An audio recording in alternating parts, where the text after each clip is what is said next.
Stress was originally an engineering term. Now, instead of buildings collapsing, people are collapsing. You can have mental stress, physical stress, emotional stress. Certain amount of stress we can handle, like I've said, but when it becomes excessive, that's when it becomes a problem.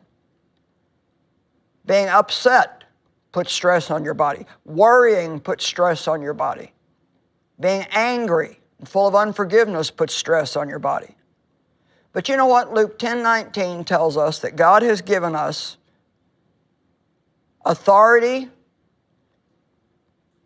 and power over all the power of the enemy, and nothing shall by any means harm us. In other words, every single one of us, you, me, every one of us, God has given us the power, the energy, the strength, the ability to do what He wants us to do, but He will not give us the power, the strength, and the ability to do what He doesn't want us doing. So if you're just deciding what you want to do in life without getting the counsel of God, then you can just go ahead and do it on your own. You won't do it with God's help. But I've learned the hard way, and that's how most of us learn things. I've learned the hard way to always go to God and ask Him to help me in every single thing that I do. We're built for a normal amount of stress, but none of us are built for excessive stress. See, there was a time in my life when I didn't understand what stress was. My mother had a nervous breakdown when I was in my 20s.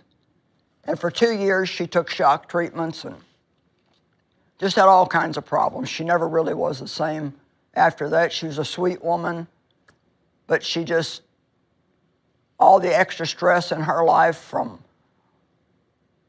my alcoholic, abusive father really took a toll on her, and she just always had all kinds of health problems because of that.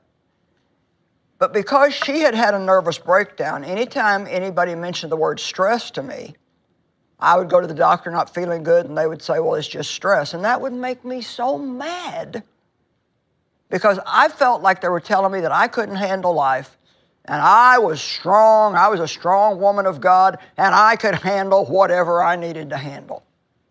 Well, you know what? That's really not true for any of us. You can handle what God gives you to handle. But when you start trying to go beyond that and do things just because you feel like doing it or you want to do it, or you're a people pleaser and you don't know how to say no to anybody, those are the things that wear us out. Do you complain about your schedule? Well, I've just got too much to do. Well, did you ever think of saying no to some things?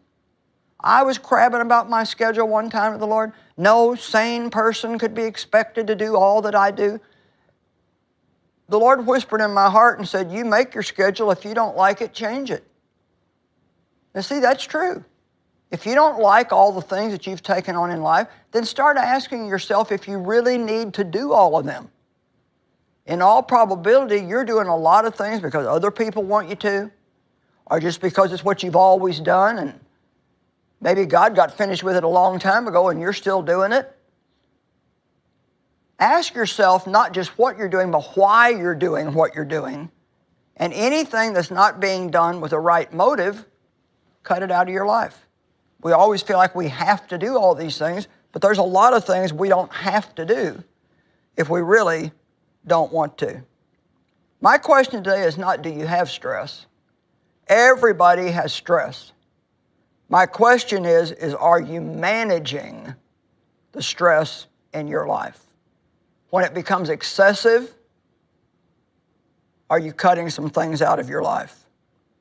Are you taking measures to avoid having too much stress? I said, are you taking measures? I don't know why we always think that other people shouldn't pressure us. No, they shouldn't pressure us, but even more than that, we shouldn't allow them to pressure us. We're going to talk, I think, tomorrow about learning how to say no, and that's something we all need to do. You know, every time you get stressed out, your body goes through this cycle. There's a stressor, Your brain recognizes it's under stress.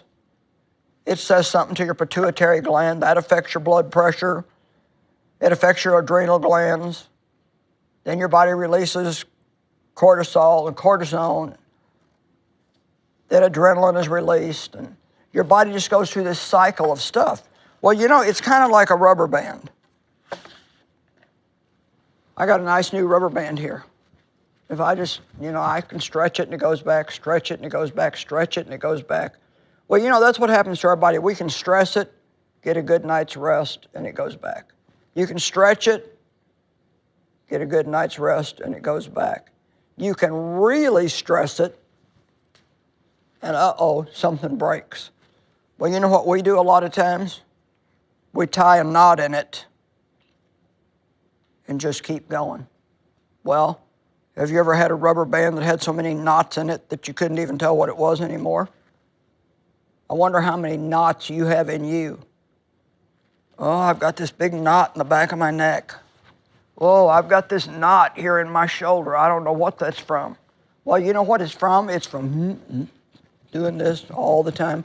And that knot are the places where you've just tied up and tried to keep going without really eliminating some of the things that you should be eliminating in your life. Organs fail because they get exhausted. Stress causes illness in our body, and even though the illness is real, stress is the root of it. You know, noise is stressful. And I tell you, I don't know. I mean, I like music, but when it is loud and wild, I mean, it just wears me out. Now, if you're 20, you may like that. But I'll tell you, by the time you're 75, it's going to get on your nerves. And I don't think it's good for us. They say that all the high-level noise that young people listen to today even affects their hearing. We live in a very noisy world. We live in a very stressful world. You make one little tiny mistake in traffic and people are ranting and raving at you. There's so much negative talk in the world, so much complaining, and I believe all of that causes stress. And so I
want to invite you today to calm down and cheer up.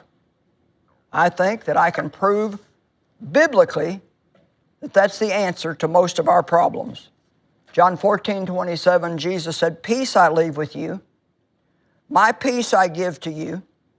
Not as the world gives do I give to you. Let not your hearts be troubled, neither let them be afraid." One translation says, "Stop allowing yourselves to be upset and disturbed." And I really love that one. That's the Amplified Classic. Stop allowing yourselves to be upset and disturbed. You know, you can feel when you initially start to get upset. Let's just say that you're in a conversation with somebody and it starts to get heated, and you feel those emotions.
rising. And now the voice levels are rising. Well, you know, why not back out of it before it turns into an extremely stressful situation that's going to just absolutely wear you out? You know, everybody today just says, well, I've got so much stress, I've got so much stress. But my question is, what are you doing about it? Are you doing anything about it other than complaining about it?